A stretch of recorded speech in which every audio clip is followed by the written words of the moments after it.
अस्सलाम वालेकुम। बोल न्यूज हेडक्वार्टर्स में खुश आमदेद। मैं हूँ मोहम्मद कामरान। मैं हूँ सहरेश जुहेब और मैं हूँ बुशरा हक। NCOC ने सिंध में लॉकडाउन की मुखालिफत कर दी। 31 अगस्त तक 18 साल से जायद उम्र के अफराद के लिए कोरोना वैक्सीनेशन लाजमी करार। वैक्सीन न लगवाने वाले साथीज़ा तदरीसी अमल में नहीं हिस्सा ले सकेंगे। 1 अगस्त तक वैक्सीन न लगवाने वालों पर फजाई सफर पर भी पाबंदी होगी। असद उमर का कहना है कि 31 अगस्त तक school, van drivers, hotel, restaurants, मुलाजमीन, ट्रांसपोर्टर्स, बाजारों, दुकानों, दफातर, शादी हॉल्स में काम करने वालों के लिए वैक्सीन लगवाना लाजमी है। बोले कोरोना का हल सिर्फ एहतियात और वैक्सीनेशन है। कोरोना SOPs पर सिंध और बलोचिस्तान में सबसे कम अमल हो रहा है। अगर आप वैक्सीनेटेड नहीं हैं तो 1 अगस्त से आप स्कूलों में जाके या कॉलेज के अंदर जाके पढ़ा नहीं सकते। 31 अगस्त से मजीद कई सेक्टर हैं जहां पर ये बंदिशें लगने जा रही हैं। वो क्या क्या हैं जी? वो ड्राइवर, कंडक्टर, हेल्पर, स्टाफ जो ट्रांसपोर्ट के अंदर बच्चों को स्कूल ले जाने, कॉलेज ले जाने की ट्रांसपोर्ट के अंदर काम करते हैं, उसकी मिनी बस के अंदर, वैगन के अंदर काम करते हैं। 31 अगस्त से पहले वो वैक्सीनेट होंगे। अगर वो नहीं होंगे उनको ये काम करने की इजाजत नहीं होगी। वो लोग जो होटल में काम करते हैं, रेस्टोरेंट, शादी हॉल्स हैं, वहां पर काम करते हैं, आपने अगर 31 अगस्त तक वैक्सीन नहीं लगाई हुई तो आप उसके बाद यहां पर काम नहीं कर सकेंगे। हम मुल्क बंद कर इस वबा का मुकाबला नहीं कर सकते। उसकी कीमत जो है, एक तो वो बहुत ज्यादा हमारा जो कमजोर तबका है, जो दिहाड़ीदार है, उसको इतनी ज्यादा उसकी कीमत अदा करनी पड़ती है। और उसके साथ साथ इससे वबा भी खत्म नहीं होती है, क्योंकि जब आप बिल्कुल बंद कर देते हैं तो जैसे ही खोलते हैं उसके बाद आप वही तबाही आपको फैलती हुई नजर आती है। जाहिर बिल्कुल ठीक कर रही है सिंध हुकूमत जो है, वो बड़े एक्टिवली इसको देख रहे हैं कि क्या इकदाम किए जाएं। मुख्तलिफ जो वफाक की इकाइयां हैं उसके अंदर SOP की इन्फोर्समेंट यानी उसके ऊपर अमल दरामद करने की शरह क्या चल रही है। सबसे कम सिंध और बलूचिस्तान है 33% के ऊपर। इलाज क्या है? इलाज ये है कि वो जो तमाम हिफाजती तदाबीर हैं, जो पूरे डेटा की बुनियाद के ऊपर, आइडेंटिफाइड हॉटस्पॉट की बुनियाद के ऊपर लॉकडाउन का कहा जाता है, जो SOP की इन्फोर्समेंट का कहा जाता है, अगर वो अच्छे तरीके से हो जाए तो इसमें हम एक दफा नहीं, हम बार बार देख चुके हैं कि हमें कामयाबी हासिल होती है। मुल्क में कोरोना केसेस तेज़ी से बढ़ गए हैं। सेहत के शोबे पर दबाव बढ़ रहा है। मुआवने खुसूसी बराए सेहत फैसल सुल्तान ने खबरदार कर दिया। उन्होंने कहा कि मुल्क में कोरोना मुस्बत केसेस की शरह 7.5% है। तशवीशनाक मरीजों की तादाद 3,000 से बढ़ गई। कहते हैं कि कराची में वबा के फैलाव में तेज़ी आ रही है। हस्पतालों की इस्तेदाद पर असर पड़ रहा है। कराची में 50% बेड्स पर कोरोना मरीज मौजूद हैं। कराची में जहां कोरोना केसेस बढ़ रहे हैं, वहीं वैक्सीन लगवाने का शौर भी बढ़ रहा है। लोगों का कहना है कि कोरोना की रोकथाम के लिए वैक्सीन लगवाना ज़रूरी है। एहतियाती तदाबीर के लिए हुकूमती इक़दाम बिल्कुल दुरुस्त है। मास्क ज़रूर लगाना चाहिए, ताहम मुकम्मल लॉकडाउन गरीब आवाम पर जुल्म होगा।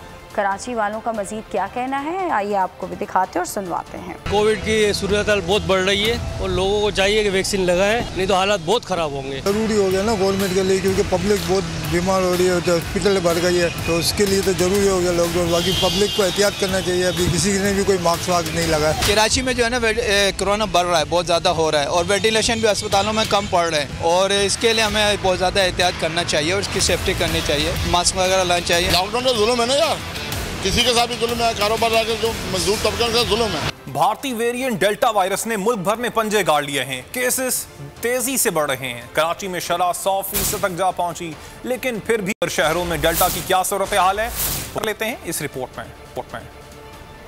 होशियार खबरदार, डेल्टा कर रहा है चुन चुन कर शिकार। एहतियात ना की इस बार तो बढ़ सकते हैं केसेस बेशुमार। मुल्क भर से मिलने वाली डेल्टा केसेस की शरह ने खतरे की घंटी बजा दी है। अदादोशुमार के मुताबिक शहर कायद रेड जोन बन गया है। कराची 29% केसेस के साथ टॉप पर है, जहां आवाम को एहतियात की सबसे ज्यादा जरूरत है। दूसरे नंबर पर है इस्लामाबाद, जहां कोरोना केसेस की शरह 8.2% तक रिकॉर्ड की गई। क्वेटा में वायरस फैलने की शरह 3.98%, लाहौर में 3.5%, जबकि खैबर पख्तूनख्वा में मस्बत केसेस की शरह 3.4%। तिब्बी माहिरीन का कहना है कि आवाम संजीदगी का मुजाहरा करें, मास्क, समाजी फासला और दीगर एहतियाती तदाबीर इख्तियार करें, गैर जरूरी घरों से बाहर ना निकलें, जल्द अज जल्द वैक्सीनेशन लगवाएं ताकि खुद को और अपने प्यारों को आलमगीर वबा से महफूज रख सकें। बोल का है पैगाम, महफूज पाकिस्तान। खैबर पख्तूनख्वा में घर घर कोरोना वैक्सीनेशन का अमल तात्पुल का शिकार हो गया। लेडी हेल्थ वर्कर्स के बॉयकॉट के बायस तमाम उमूर ठप हो गए। घर घर वैक्सीनेशन मुहिम आज से 5 अजला में शुरू होना थी। हड़ताल की वजह से कल से शुरू होने वाली इंसदादे पोलियो मुहिम भी खतरे में पड़ गई है। मुलाजमीन सर्विस स्ट्रक्चर न बनाने के खिलाफ एहतजाज पर हैं।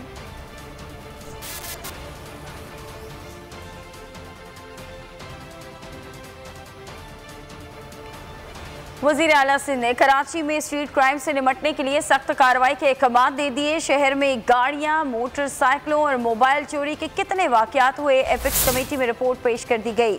भत्ताखोरी के वाकयात और मुजरिमों के खिलाफ कार्रवाई से भी इजलास को आगाह कर दिया गया। आज से कोई सरोकार नहीं, अफगानिस्तान में अमन चाहते हैं। आप तालिबान हुकूमत नहीं चाहते तो अमरीकी हिमायत से जंग जारी रखें।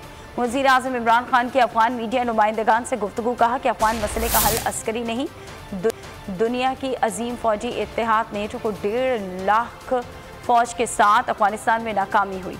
वाज़ेह अल्फाज में कहा कि फौजी कार्रवाई की हरगिज़ हिमायत नहीं करेंगे। खित्ते का कोई और मुल्क पाकिस्तान की कोशिशों से बराबरी का दावेदार नहीं हो सकता। वज़ीर आज़म ने यह वाज़ेह किया कि कश्मीर से मुतालिक इक़दामात की वापसी तक न भारत से मुज़ाकरात होंगे, न ही अफगान अमन अमल में उसका कोई किरदार कबूल करेंगे। I have relationship with President Ghani, and except that recently there have been statements from Afghanistan which basically accuse Pakistan of what is happening there, and it's very unfortunate because we feel that no country has tried harder than Pakistan to force the Taliban to get on the dialogue table, first with the Americans and then trying to get them on a dialogue table with the Afghan government. There is a feeling in Afghanistan, and unfortunately this feeling is deliberately being perpetuated by India, that Pakistan is controlled by the military establishment. Whatever foreign policy I have had has been part of my party's manifesto. So I always believed that there was no military solution in Afghanistan. I always believed that eventually there will have to be a political settlement in Afghanistan. What the Taliban are doing or not doing has nothing to do with us. All we want is that there should be peace in Afghanistan. Pakistan's interest is peace there. But on 5th August 2019, India took away that statehood, that special status of Kashmir. So from then onwards, Pakistan has broken off all diplomatic relationship with India. And unfortunately, until they restore that statehood, we cannot really have a trilateral talk, which means India, Pakistan and Afghanistan. वजीर ममलकत फारूक हबीब ने कहा कि हम अफगानिस्तान में अमन चाहते हैं। पाकिस्तान ने अफगान भाइयों के लिए कुर्बानियां दी हैं। अफगान मीडिया दोनों ममालिक के ताल्लुकात के हवाले से मुस्बत पहलू उजागर करे। अफगान सहाफ़ियों के वफ्द से मुलाकात में उनका कहना था कि अफगानिस्तान के माशी मफादात पाकिस्तान से वाबस्ता रहे हैं। खित्ते के ममालिक के वस्ती एशिया से रवाबित में अफगानिस्तान के लिए भी मौके छुपे हैं। तरीन ग्रुप के रुकने पंजाब असम्बली नज़ीर चौहान की मुश्किलात में मजीद इजाफा। 2 रोज़ा जिस्मानी रिमांड पर FIA के हवाले कर दिया गया। नज़ीर चौहान के खिलाफ एक और मुकदमा दर्ज कर लिया गया। कार्य सरकार में मुदाखलत की दफात शामिल।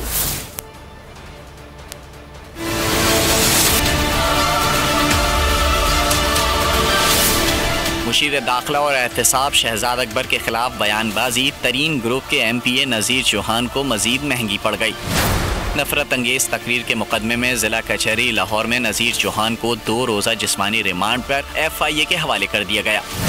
नज़ीर चौहान के खिलाफ मुशीर दाखिला और एहतसाब शहजाद अकबर ने नफरत अंगेज तकरीर का मुकदमा दर्ज करवा रखा है। दूसरी जानिब रुकन पंजाब असम्बली नज़ीर चौहान के खिलाफ लाहौर के थाना ग्रीन टाउन में थानेदार की मुद्दत में कार्य सरकार में मुदाखलत का मुकदमा भी दर्ज कर लिया है।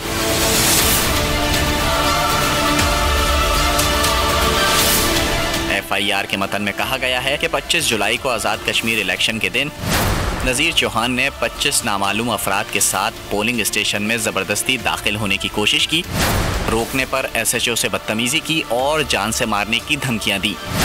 इससे कबल लाहौर पुलिस ने नज़ीर चौहान पर शहजाद अकबर के खिलाफ नफरत अंगेज बयान का मुकदमा भी दर्ज किया था, ताहम वो जमानत पर रिहा हो गए थे। अहम खबर आप तक पहुंचाएंगे। मुआवने खुसूसी शहजाद अकबर ने ट्वीट किया, कहा कि नज़ीर चौहान ने मज़मूम साजिश के तहत मुझ पर कादियानी होने का इल्ज़ाम लगाया। शहजाद अकबर ने अपने ट्वीट में कहा कि मैंने इल्ज़ाम की तरदीद सुन्नी अकीदा और ख़त्म नबूवत पर अपने ईमान का इरादा किया। नज़ीर चौहान ने झूठी मुहिम चलाने से मुल्क में मजहबी मुनाफरत फैलाई। मेरी और मेरे अहलो अयाल की जान को खतरे में भी डाला गया। मैंने बतौर आम शहरी पुलिस और FIA को दरख्वास्त दी है। उम्मीद है कि मामला अदालत में अपने मंतकी अंजाम को पहुंचेगा। मुआवने खुसूसी शहजाद अकबर ने ट्वीट किया है और अपने ट्वीट में शहजाद अकबर ने कहा कि नज़ीर चौहान ने मज़मूम साजिश के तहत मुझ पर कादियानी होने का इल्ज़ाम लगाया है। नज़ीर चौहान की गिरफ्तारी पर तरीन ग्रुप का पंजाब असेंबली में पुरअमन एहतजाज का फैसला। वज़ीर आज़म से भी मुलाकात की जाएगी। तरीन ग्रुप का कहना है कि एहतजाज के लिए उकसाया जा रहा है, नुकसान हुकूमत को होगा। जहांगीर तरीन भी हुकूमत के खिलाफ फिर सरगर्म हो गए। पीर पगाड़ा से मुलाकात में कहा कि हुकूमत खुद नज़ीर चौहान को बागी कर रही है। हुकूमत के साथ मुखलिस होकर चला मगर मुझे ही टारगेट किया गया। पीर पगाड़ा बोले, हुकूमत हमारे अफराद तोड़ रही है।